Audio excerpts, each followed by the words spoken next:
Pessoal, o guia definitivo do Mochileiro das Galáxias, do Douglas Adams. Um livro sensacional, tá? É maravilhoso. E outras exclamações e opiniões frente a isso. Você não se cansa de elogiar.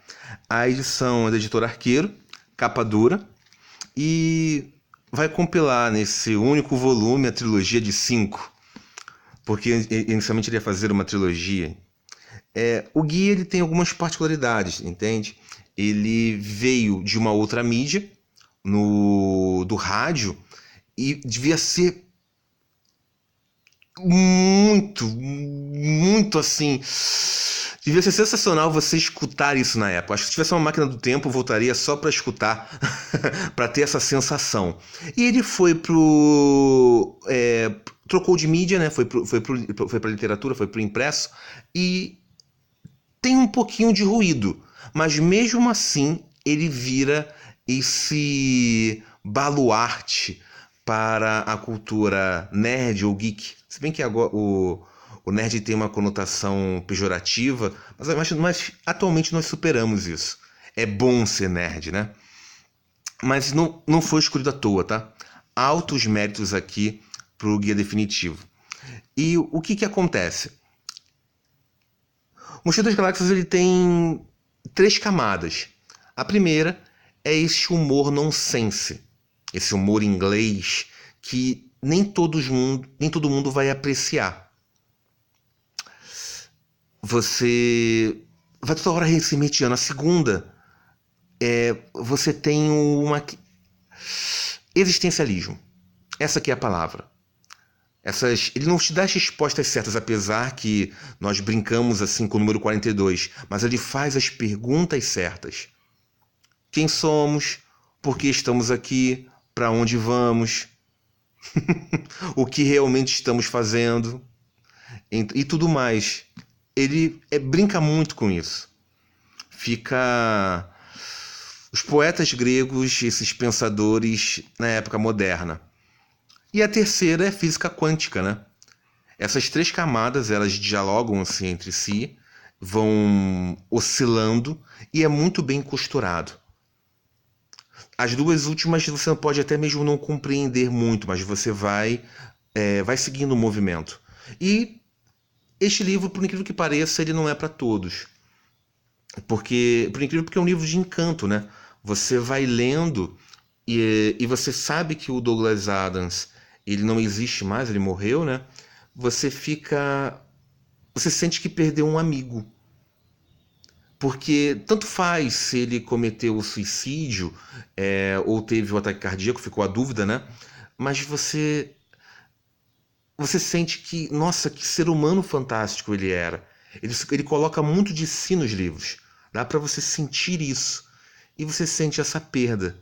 Fica essa puna de tristeza. Vamos falar um pouco dos personagens, tá? Nós temos o Arthur Dent, que é o ser humano típico, que ele vai tentando passar por essas experiências excêntricas e loucas e improváveis, tentando não enlouquecer. Ele é resgatado pelo Ford Prefect, que é totalmente louco, mas ele vai vivendo a vida e levando de uma forma muito excêntrica exponencialmente e contínua. E ele simplesmente resgatou o Arthur para se divertir. Essa que era a proposta. Temos o primo dele, que é o dobro da loucura do mesmo, do Ford, que é o Zapod. E você fica, nossa, que família terrível. E esse dobro é por 2 cabeças também, né? Ele instalou outra. E você fica, nossa, que personagem... Ou melhor, que personagem nonsense. Temos a trilha, que foi uma outra humana resgatada. Que temos uma série de consequências e ela que representa aqui a feminilidade, né? Nós temos um dos poucos... Se você pode criticar um pouco a obra do Douglas Adams, é que ele é pouco feminista. Em termos de proporção, os personagens femininos aparecem muito pouco em relação aos personagens masculinos. Até mesmo dos alienígenas. Sim, um livro é um retrato da sua época, né? Ele carrega o seu tempo e talvez por não ser tão atento a isso, ou ser uma época, entre aspas, mais machistas. Não estou acusando o Douglas Adams de ser, longe disso, tá? Ele vai conduzindo muito bem esses aspectos. É impossível alguém ser tão sensível e ter este erro incrustido, mas a questão é que há sim uma disparidade dos números. Acho que é uma questão só de atenção, uma questão de época. E, por finalmente, nós temos o Marvin, um robô altamente mal-humorado, mas simplesmente porque ele encara de frente essas questões da vida. Ele é um pensador. E aí você fica. Se você a inteligência ela te traz tristeza ou te traz alegria por você compreender as respostas ou nem isso. Ele é um ser altamente inteligente, mas em troca profundamente triste. Com esses personagens apresentados, eu selecionei algumas partes. O filme ele não faz justiça, tá? Como eu falei anteriormente, apesar de ter trocado de mídia, mas é muito complicado você, em 2 horas, compilar todas as questões de um livro que demoraria sabe-se lá quanto tempo. Talvez o formato ideal seja uma série para você colocar para essas. Bom, uma película, acho que mesmo dividida em 3 partes, acho que não daria certo. Ficaria enjoativo, mas fica uma questão de aposta. E é claro, questões orçamentárias. Você não pode colocar muitos efeitos especiais, ou a questão da nave. Assim, tem que ter, tem que ter realmente dinheiro para os efeitos especiais. Vamos lá, algumas sacadas geniais, né? Para começar, a nave espacial deles é uma máquina movida por improbabilidade. Olha que sacada genial! O seu combustível é improbabilidade. Quando energia isso é gerado, gente. Boa, boa, boa.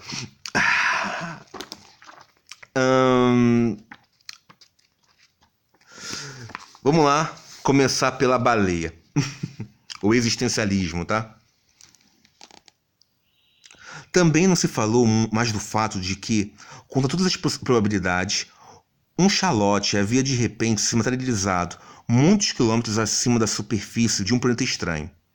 E como não é esse o meio ambiente natural das baleias em geral, a pobre e inocente criatura teve pouco tempo para se dar conta de sua identidade enquanto Charlotte, pois logo em seguida teve que se dar conta da sua identidade enquanto Charlotte morto.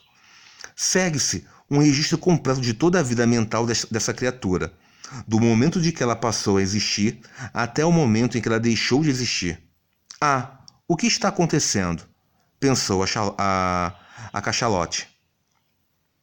Ah, desculpe, quem sou eu? Ei, por que estou aqui? Qual é minha razão de ser? O que significa perguntar quem sou eu? Calma, calma, vamos ver. Ah, que sensação interessante. O que é? É como bocejar. Uma cócega na minha... Bem, é melhor começar a dar nome às coisas para poder fazer algum progresso nisto, que no fim daquilo que vou chamar de discussão, vou chamar de mundo. Então vamos dizer que esta seja a minha barriga. Bem, está ficando muito forte. E que barulhão é esse passando por aquilo que resolvi chamar de minha cabeça? Talvez um bom nome seja Vento.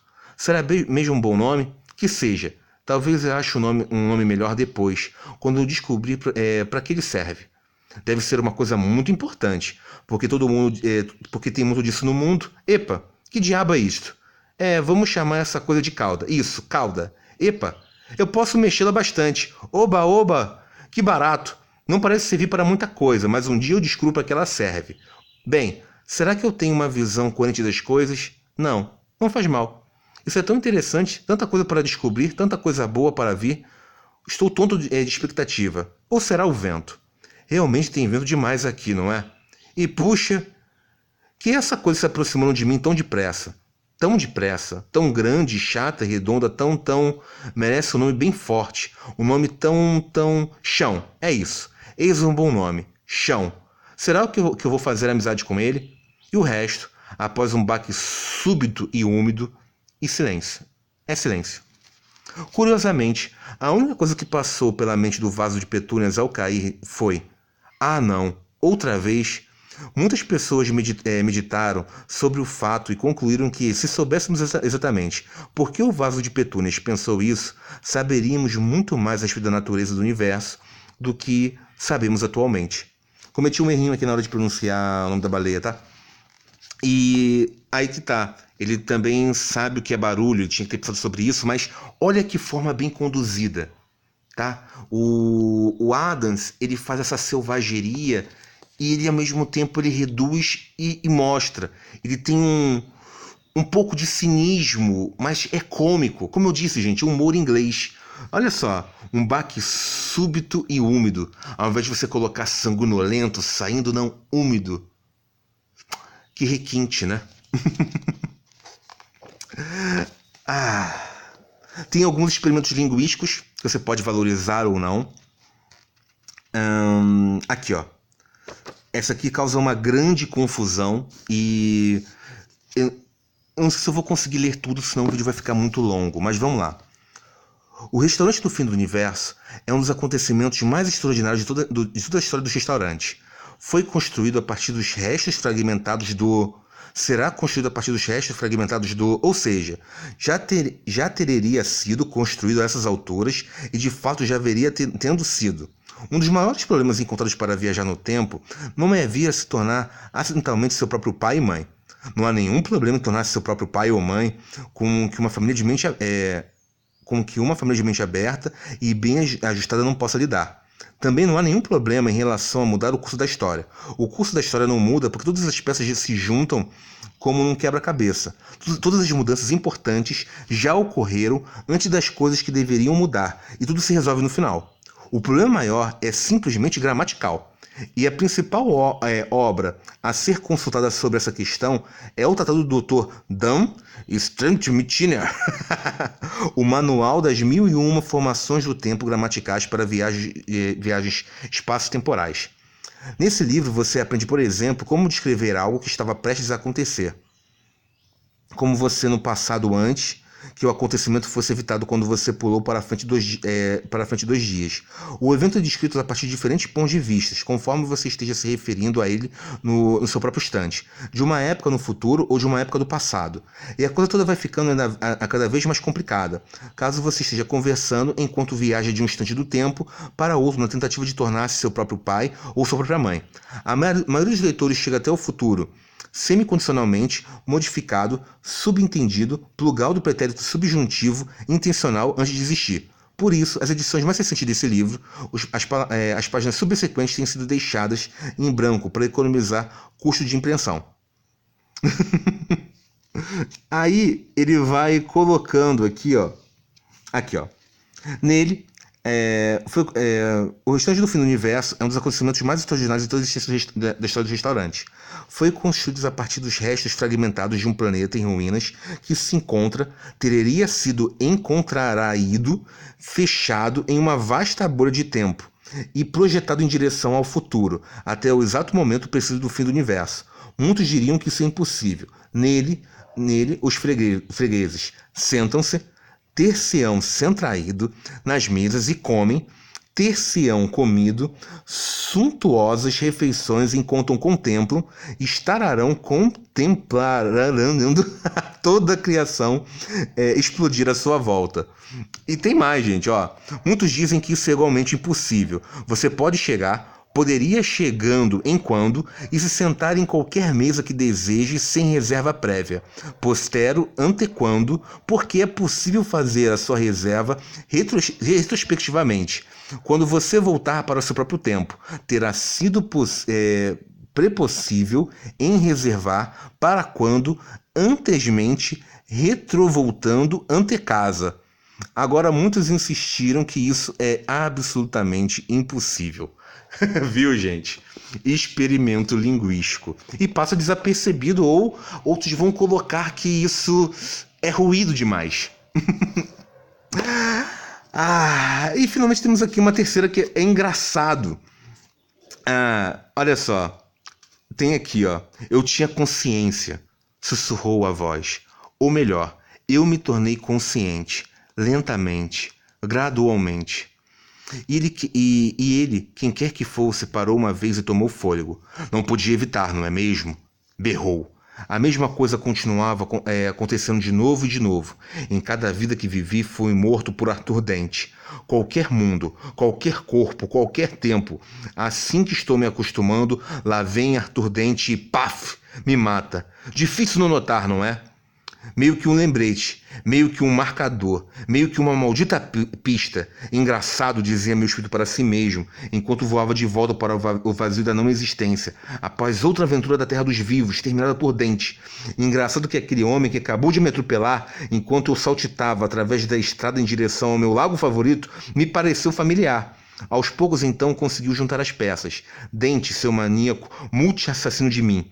Os ecos de voz reverberaram para cima e para baixo dos corredores. Arthur permaneceu silencioso e frio, sacudindo a cabeça sem acreditar. Eis o momento, Dent, grazinou a voz, agora atingindo o tom de ódio febril. Eis o momento em que eu finalmente soube. A coisa que subitamente se abriu diante de Arthur era indescritivelmente horrenda, fazendo-o engolir em seco e gorgolejar de terror. Mas vamos fazer uma tentativa de descrever quão horrenda a coisa era. Era uma enorme e pulsante caverna úmida, com uma imensa e gosmenta criatura similar a uma baleia, rolando dentro dela, escorregando sobre monstruosas lápides brancas.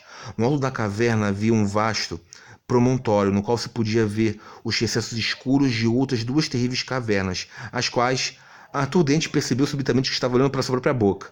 Quando sua atenção deveria se concentrar na ostra viva, sendo inimaginavelmente enfiada dentro dela.